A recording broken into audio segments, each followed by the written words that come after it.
आज की वीडियो में मैं आपको सुई गैस के बिल में प्रोटेक्टेड कैटेगरी और नॉन प्रोटेक्टेड कैटेगरी का फ़र्क समझाऊंगा। तो चलिए स्टार्ट करते हैं। यहाँ पे मेरे पास दो गैस के बिल हैं, दोनों जुलाई 2023 की हैं। एक बिल में जो फिक्स चार्जेस हैं वो सिर्फ 10 रुपये हैं और दूसरे बिल में ये चार्जेस है जी 460 रुपये। ये यहाँ पे आपको शो भी हो रहे हैं। अब ये फ़र्क क्यों है? ये फ़र्क है प्रोटेक्टेड कैटेगरी और नॉन प्रोटेक्टेड कैटेगरी की वजह से। इन कैटेगरीज में आखिर मतलब क्या है, इसका मकसद क्या है, ये मैं आपको थोड़ी देर में समझाता हूँ। यहाँ पे आप देखें तो जो पहली प्रोटेक्टेड कैटेगरी है उसमें आप गैस के रेट्स देखें।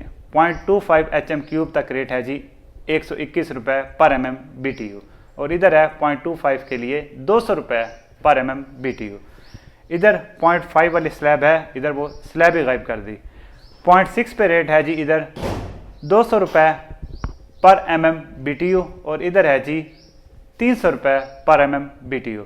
तो रेट्स का अच्छा खासा फ़र्क है प्रोटेक्टेड कैटेगरी और नॉन प्रोटेक्टेड कैटेगरी में। अब प्रोटेक्टेड कैटेगरी कहते किसे हैं? तो प्रोटेक्टेड कैटेगरी एक ऐसी कैटेगरी है जिसमें जो गुज़िश्ता सर्दी के 4 महीने हैं, नवंबर से लेकर फरवरी में, इस दौरान अगर आपकी गैस कंजम्पशन 0.9 HM³ से कम रही है तो आप आ जाएंगे जी प्रोटेक्टेड कैटेगरी में, और अगर ये उससे बढ़ गई है 0.9 HM³ से तो आप चले जाएंगे जी नॉन प्रोटेक्टेड कैटेगरी में।